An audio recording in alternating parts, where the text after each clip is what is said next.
Hey, good Friday evening, everyone. It's Eric here with a look at the storm on Sunday. We're going to do kind of an in-depth video for Facebook and Twitter here in case you missed the 6 o'clock news earlier on. Let's get right to the details. The weekend starts quiet but ends with a bang, and March is going to start with a bang. Now, Saturday is a quiet day with high pressure drifting off to the east. Even though it's going to be cold, car washes could be a little bit busy on Saturday with some sunshine and dry weather. But the snow is back for Sunday. Now, this is a little bit interesting on Sunday. This is our in-house Futurecast model. It's actually the RPM model, we call it. And it's a little slow with the onset of the precipitation. I think even though it looks dry here at about 3 in the morning, there could very well be some light snow trying to break out already here during the wee hours of Sunday morning. But one thing for sure, no matter what time the snow tries to start, and I suspect it's before sunrise, it will get going a little bit heavier as we go into the midday and the afternoon. I've stopped the clock here at about 4:30 p.m. And this is one thing we're going to have to keep a very close eye on, is the rain-snow line. Where does this, how far north does this get? Where does this set up?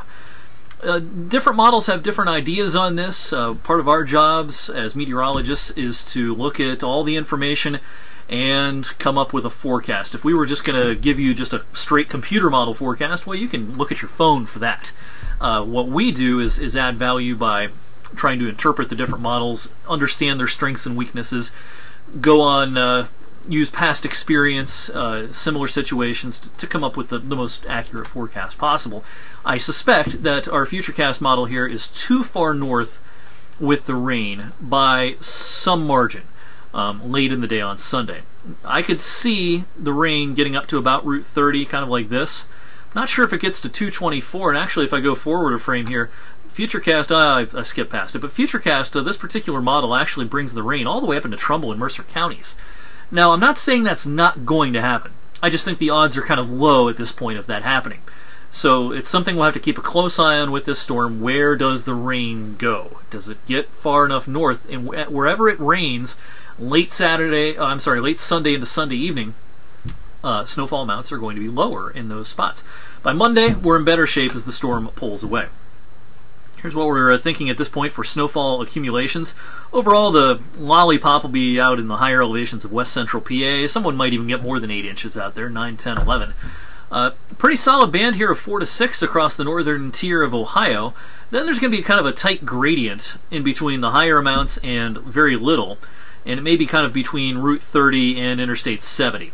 That's where the zone of most uncertainty is, how much rain is going to get involved. So what we've done with our snowfall forecast is cut out in the area from roughly Lisbon, around Route 30, on south and east, and made those areas 2 to 4 as opposed to 4 to 6. Now, if you don't see much rain or any rain, you still got a good chance of seeing 4, maybe a little bit more, 4, 5 inches maybe, in Lisbon and Calcutta and East Palestine and East Liverpool and heading over towards Elwood City in Lawrence County. But if you get the rain, your amounts are probably in the 3 to 4 range. You'll get that before it starts raining, and there won't probably be much additional snow accumulations after the rain changes back to snow. So everything's going to depend on the rain-snow line, especially the southern half of our viewing area.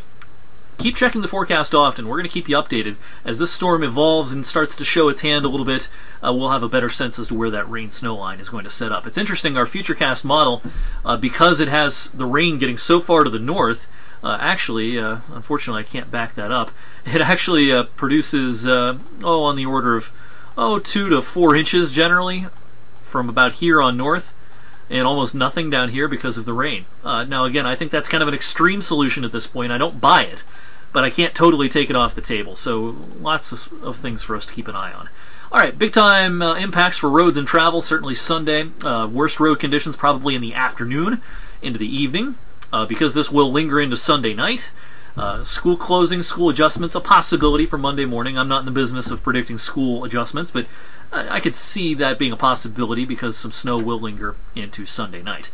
Again, your road forecast. Now down towards Route 30, we've given you the yellow light instead of the red light for the evening on Sunday because it may very well rain for a time, and that would help the road conditions to improve. But for the rest of us, be real careful on the roads, especially afternoon and evening. It's going to be a slow go of it on Sunday.